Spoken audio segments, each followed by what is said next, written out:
Hey everyone, good morning. Welcome to Teach Better Today morning show with the Teach Better team, where we are here to kick off your morning Monday through Friday at 7 a.m. Eastern. Katie and I are so thrilled to be here on the show once again, and we have a lot in store, so stick with us.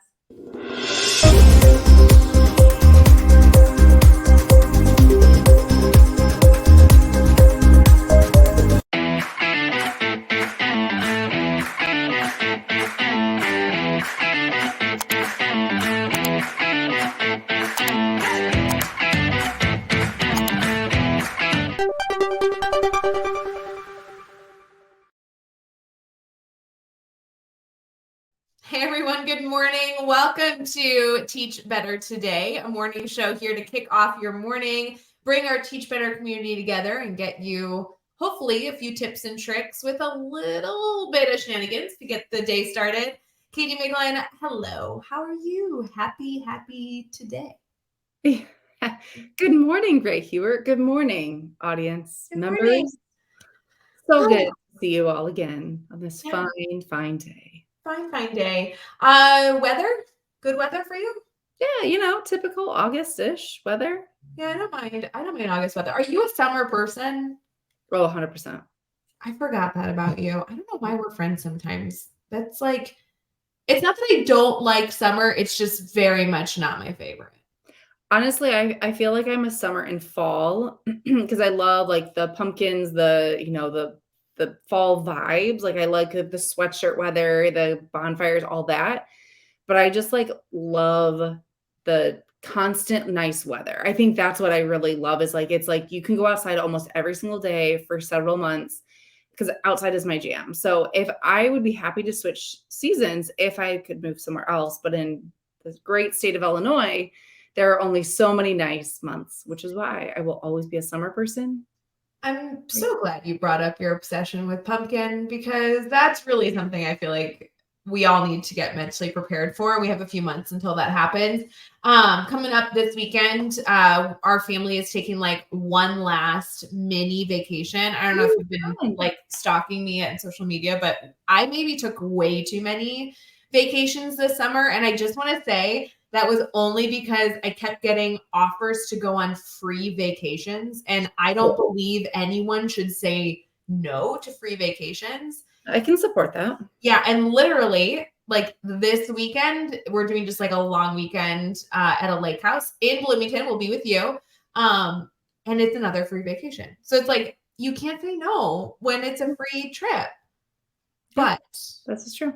Speaking of, we talked about getting some pastries from a local bakery while we were there. And this is the local bakery that I will hear about nonstop through the month of October because they make some pumpkin something that everyone's obsessed with that you like can't get your hands on. You got to go early in the morning and get pumpkin something. What is it? It is a pumpkin cinnamon roll. And so for all of you pumpkin lovers, imagine a pumpkin pie and a cinnamon roll had a baby. That's essentially what it is. They only sell them like for like 6 weeks-ish in the fall, end of September, early October, and then that's like it. Like it's usually done by like Halloween, and they're so good. One of our really good friends and I, we always go and like get them super early in the morning. They're so huge, but it's like that, sometimes when you eat something and you're like, I'm really full, but I'm so happy I'm full because what I just ate was delicious. That's the feeling. So yes, I'm very excited for pumpkin. Now I will say I am not a pumpkin spice latte person. I am a real pumpkin person, like pumpkin muffins, pumpkin bars, like the can of pumpkin. I don't like fake pumpkin. Okay. I feel like every season has their flavor. Like, will you eat pumpkin over the summer? I would, but I don't choose it. No, because it feels wrong. Do you pumpkin like in April? Again, I would, but I'm not going to make pumpkin muffins in April. Okay. So you do think that some flavors are specific to some seasons? I also think it's because I like intentionally go overboard with it. So like I don't need to have like pumpkin muffins later because I've probably had them 20 times between September and November. So, like, is that the healthy way to do it? Is it I don't the right choice to make I don't care. 20, I'm gonna live my life and be happy with my pumpkins. 20 muffin-esque mornings in a row, and then Yeah. you don't have it again for another year? I think so. I think that's how that works. What is the flavor of summer? Put in the comments. What is like your Mm. food? What's like a summer food that feels like pumpkin in the fall? I think I Coconut. have an idea. Do you have ideas, Katie? Yeah, coconut. That was not at all what I was thinking. Coconut. I feel like pina coladas or like coconut like lotion because of sunscreen or No, coconut is a vacation food and scent. okay. And when do people go on vacations typically? Well, teachers over the summer because we don't get lives, but like other people don't go on beach vacations necessarily in summer. Sometimes they go on vacation in the winter because they're trying to escape the snow. Okay, so I want to know this. If you are someone that has gone to a warm destination in the winter, let's say December, you go to a beach, Yeah. do you have like cinnamon flavored sunscreen or do you have coconut or like It's what? always coconut belongs on a beach. I get it, but Because coconut it's warm. no, coconut belongs. It's because you drink pina coladas on the beach. So there's no other ways to phrase it. I don't care if it's a virgin pina colada, but pina coladas belong by an ocean. Yes, you don't have pina coladas at your New Year's Eve party if you live anywhere outside of the beach. Okay, but when I think of summer, I'm not thinking the beach. I'm thinking like barbecues, Okay, so what's your guess? like watermelon. Okay, I can get behind that. But watermelon is like, I feel like fake watermelon and a Okay. real watermelon don't align. So it's hard for me to like give that, like coconut is like the same if you're drinking coconut milk or if it's like, it's the scent. How dare you say that? That is not true. I feel like watermelon, you either have like watermelon Jolly Rancher or you are eating watermelon, but the two tastes are not the same. But fake coconut doesn't actually taste like real coconut either. But it's closer.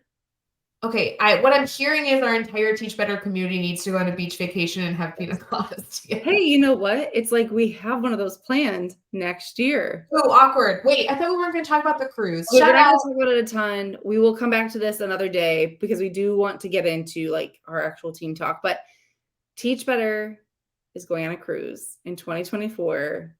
If you have not checked it out on social media, we are partnering with Teach Your Heart Out, and we are so excited for this opportunity, especially because we were so super bummed about the conference being canceled.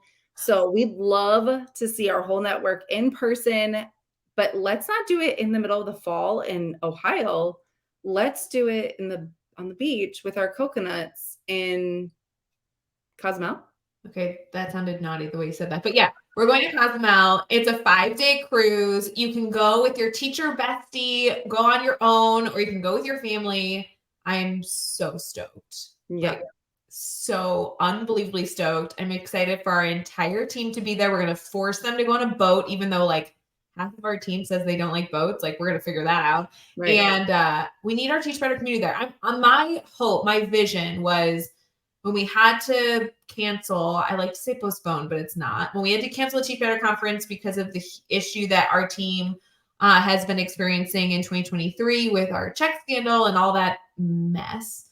I was so sad to cancel it. And my hope that everybody who was going to present and attend and buy a ticket for that event will just go on the cruise. It's more time with you guys. It's better networking. It's cooler destination. It's cooler food. Pina coladas for everybody. I'll buy you a pina colada if you go. I love it. I love it. All right, let's get into our team talk. I have decided this is my favorite commercial. And then we're getting into some good discussion before you head into the rest of your morning. We'll be back.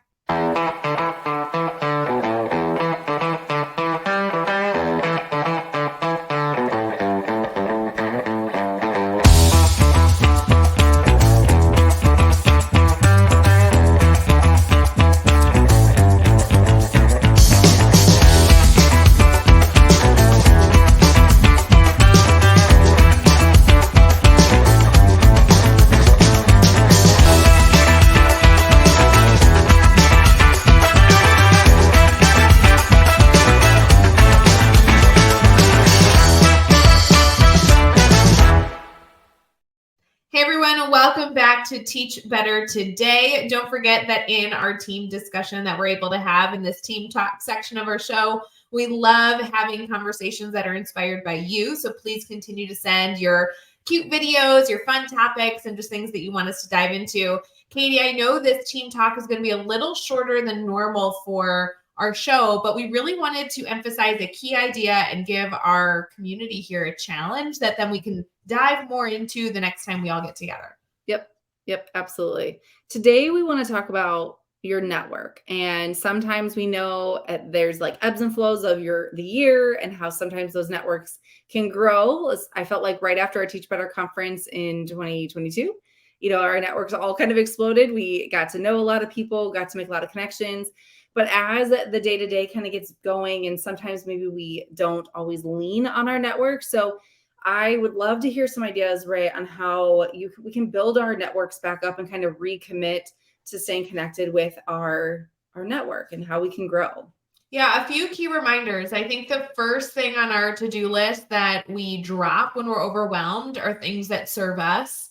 And that makes me the most nervous about the start of the year is we see our viewers kind of like go away for a period of time and then come back. And we have really understood that to be just the overwhelm that exists with our community, which is a huge element of why we wanted this morning Today show. We wanted to make sure that we could be here for you in a casual way with no stress and just continue to keep you connected. I think it's so dangerous when we step away because of stress, when the people that exist in this community exist to support you during the easiest and the toughest of times. So please continue to think through where and how you want to get connected to your community. Maybe it's one social media app. It could be multiple. I always like to start with one.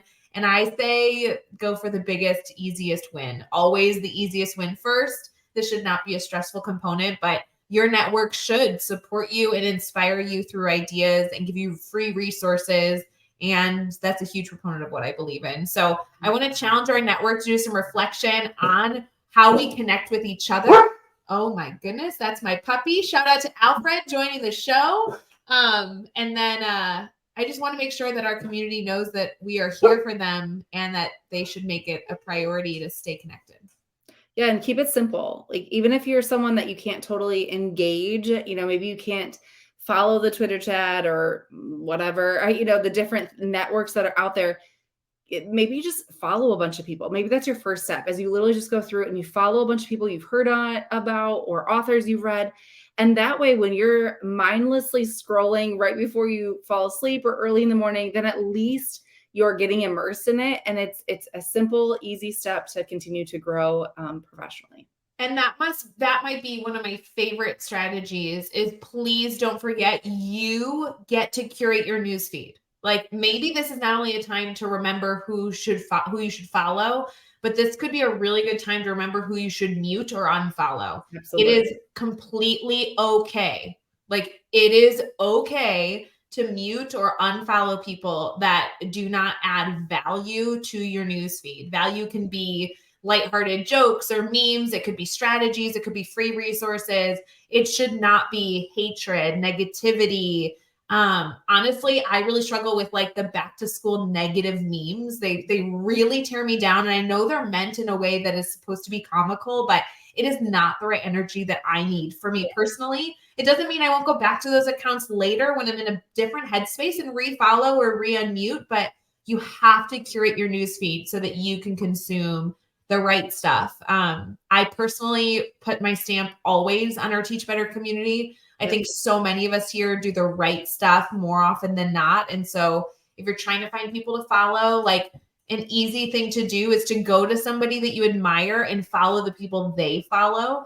And honestly, I'm in a phase right now of life that I scroll through my newsfeed, and if I see content I don't like, right there and then I unfollow. Same. So that way you kind of like are constantly in this phase of making sure that you're consuming the right stuff from your network. Yep. Make it for you. So good. Make it for you. Friends, we hope to see you over on social media. Katie and I promise that we'll only put really good, funny memes up on social media. We hope we stay connected, but we will see you tomorrow morning for the Teach Better Today morning show. If you need anything, please feel free to reach out, but we are so excited to continue to be a part of your week. See you soon, friends.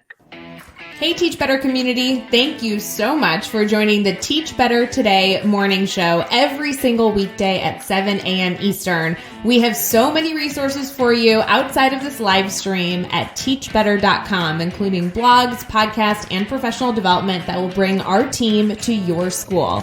Wherever you are listening from this morning, please make sure you are sharing and celebrating the incredible educators in this world. And hey, if you are listening over on a podcast to Teach Better Talk, we would love a 5-star review. The comments are always so entertaining. We'll see you tomorrow.